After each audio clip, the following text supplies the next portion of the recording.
कब तक धोखे बर्दाश्त करूंगा। इसलिए अब निर्णय पक्का ले लिया है, अगर सम्मान कांग्रेस के लोग बुलाएंगे तो विजय श्री उनके कदमों में डाल देंगे। इनको डर लग रहा कि राजकुमार ठुकराल कांग्रेस में ना आ जाए, कांग्रेस में एंट्री ना हो ठुकराल की। पहले बीजेपी में रुकवा दिया, अब कांग्रेस में रुकवा दो।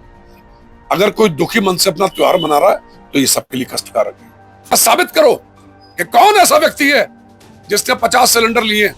या तो आपको साबित करना पड़ेगा या थूको और उसको चाट लो। मीडिया में छाने का मौका मिलना चाहिए, बाकी किसी कर्म के तो तुम हो नहीं, और मुंह से जितनी तुम्हारे मुंह से बकबक करवा लो, बकबक करने में माहिर हो। नमस्कार, मैं हूं चंदन बंगाली। आप देख रहे हैं न्यूज नॉक। हमारे साथ मौजूद है रुद्रपुर के पूर्व विधायक राजकुमार ठुकराल। आइए उनसे बात करते हैं। ठुकराल जी, ये बताइए कि बहुत अटकलें लग रही हैं कांग्रेस में जाने को लेकर, और बीच में बात आती है कि भाजपा में चले जाएंगे, तो क्या पूरा मामला थोड़ा। भारतीय जनता पार्टी में जाने का तो सवाल ही नहीं होता। जहां तक कांग्रेस की बात है, निश्चित रूप से बातचीत चल रही है। अगर कांग्रेस सम्मान बुलाएगी और रुद्रपुर विधानसभा से टिकट देगी तो निश्चित रूप से सीट तो जिताऊंगा। 3 सीटें और भी जितवा के कांग्रेस की झोली में डालूंगा। और जो मेरे साथ किया है इन लोगों ने, क्योंकि मेरा टिकट काटा, मैंने कोई अपराध नहीं किया था, उसके बाद इनका मेयर बनाया, तब मेरे साथ धोखा हुआ, तो मैं कब तक धोखे बर्दाश्त करूंगा। इसलिए अब निर्णय पक्का ले लिया है, अगर सम्मान कांग्रेस के लोग बुलाएंगे तो विजय श्री उनके कदमों में डाल देंगे। दूसरी सबसे बड़ी बात है कि अगर कांग्रेस आपको लेके नहीं कोई फैसला करती है तो उसको लेके फिर आगे क्या कदम रहेगा। आप चुनाव लड़ने को लेकर भी कई कयास लगाए जा रहे हैं। ये भविष्य के गर्भ में है, अभी से कहना ठीक नहीं है, और आप देखिएगा निश्चित रूप से आपको परिणाम अच्छा मिलेगा। एक गैस को लेकर बड़ी दिक्कतें होती है, गैस की कालाबाजारी को लेकर बात हो रही है, लोगों की लाइनें भी अभी तक खत्म नहीं हो पा रही। तो बीच में आप लोग भी एजेंसी गए थे, उसके बाद विधायक भी एजेंसी गए थे, उन्होंने भी कुछ बातें कही। मैं तो 6 दिन लगातार पब्लिक के लिए मैं लड़ा।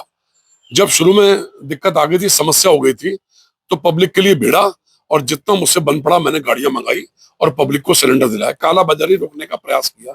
लेकिन विधायक को चाहिए, भी तुम्हारी सरकार है, सारे संसाधन है तुम्हारे पास, तो खोलो ना उनका नाम जो कालाबाजारी कर रहे हैं, जो 50-50 सिलेंडर ले रहे हैं।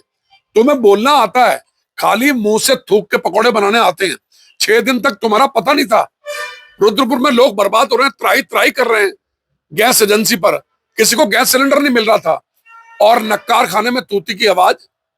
आप बैठे कहीं और, 13 तारीख को विधानसभा सत्र हो गया, विधानसभा में आपका सवाल लगता है, विधानसभा आपको तलब करती है, विधानसभा अध्यक्ष, और आप सदन से गायब हैं। कितनी डांट पड़ती है, ये लोगों ने मोबाइल पर देखा है। शर्म आनी चाहिए, ना विधानसभा में हो, ना रुद्रपुर के धरातल पे हो। 6 दिन तक आपका पता नहीं, जनता गैस को लेकर त्राई कर रही है, आते ही बयान दे दिया कि कालाबाजारी कर रहे हैं, 50-50 सिलेंडर ले रहे हैं। अरे शर्म करो, या तो साबित करो या संन्यास लो, या साबित करो कि कौन ऐसा व्यक्ति है जिसने 50 सिलेंडर लिए। या तो आपको साबित करना पड़ेगा या थूको और उसको चाट लो। शर्म करो कुछ, खाली थूक के पकौड़े बनाने आते हैं और कुछ नहीं आता। बकबक करवा लो जितनी बकबक। अरे धरातल पे काम क्या तुम्हारा। लेकिन तुमसे बड़ा बेशरम धरती पे नहीं पैदा हुआ।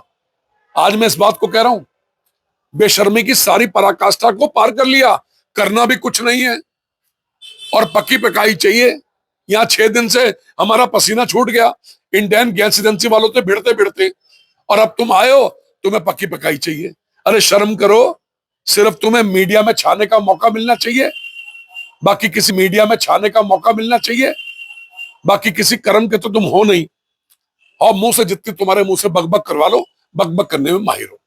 दूसरे एक बड़ा मुद्दा गरमा रहा है रुद्रपुर में कि ईद की नमाज को लेकर, जमीन को लेकर बात हो रही है, और लोगों का ये कहना है कि क्योंकि हमारा त्योहार है तो हमें ईद की नमाज नहीं पढ़ने देगा। इसको परंपरागत तरीके से जब से रुद्रपुर बना है तब से उनका अपना है। यहाँ रुद्रपुर में दंगा भी हुआ, लेकिन नमाज तो वहीं पढ़ी जा रही थी। अब उच्च न्यायालय में, या जो भी न्यायालय सक्षम न्यायालय था, उसमें एक पक्ष के द्वारा पैरवी ना करने से, ढंग से पैरवी की होती तो रिजल्ट कुछ और होता। उनको दिखाना चाहिए था कि बाल्यकाल से, जब से रुद्रपुर बना है तब से हमारा कब्जा, हम लोग नमाज पढ़ रहे हैं, और आज कानून का भी पालन करना है। और ऐसी व्यवस्था निकालनी चाहिए समाज को भी, और जनप्रतिनिधियों को भी, और जिला प्रशासन को भी, कि सांप भी मर जाए और लाठी भी ना टूटे, किसी का कोई कब्जा वहां प्रमाणित ना हो। सबसे अंडरटेकिंग में ले लेते, लिखित रूप में लिखवा लेते, जिससे कोई कब्जा प्रमाण नहीं होता। अगर कोई दुखी मन से अपना त्योहार मना रहा है तो ये सबके लिए कष्टकारक है। पूर्व विधानसभा में दंगा कराना चाहते हैं। अरे शर्म आनी चाहिए इन लोगों को। लोकतांत्रिक तरीके से चुनाव लड़ो, हम भी तो लड़ रहे हैं ना। इनको डर लग रहा है कि राजकुमार ठुकराल कांग्रेस में ना आ जाए, कांग्रेस में एंट्री ना हो ठुकराल की। पहले बीजेपी में रुकवा दिया, अब कांग्रेस में रुकवा दो। एंट्री होगी तो इनको टिकट ना मिले, पानी की तरह पैसा बहाया जाएगा। जो टीडीसी, लॉयड फैक्ट्री, उत्तराखंड बीज एवं तराई विकास निगम से जो पैसा कमाया, 11 कॉलोनियां काटी उससे जो पैसा कमाया, और लॉयड फैक्ट्री में जो स्क्रैप की चोरी की, एसी की चोरी की, मेडिकल कॉलेज में सरिया काटा, इस प्रकार के 100 काम ऐसे हैं जिसमें अरबों रुपए इन्होंने इकट्ठा किया। वो अरबों रुपया पानी की तरह बहाने को तैयार है, बस ठुकराल को जनप्रतिनिधि बनने का मौका ना मिले। तो ऐसे बेशर्मों को मुंह तोड़ जवाब देने के लिए मैं हमेशा तैयार हूं। जितने लोग भी षड्यंत्र करते हैं, जितने लोग भी हराम की कमाई करते हैं, मैं उनको उनके अंजाम तक पहुंचाऊंगा। मैं चाहता तो बुलंदी पे जा भी सकता था, तमाम शहर की नींदें उड़ा भी सकता था। अगर जमीर ना होता तो मैं भी इनकी तरह पैसे कमा भी सकता था। हराम की दौलत इकट्ठी नहीं की, ऐसा पैसा चैन से बैठने नहीं देता जो इन बेईमानों ने कमाया।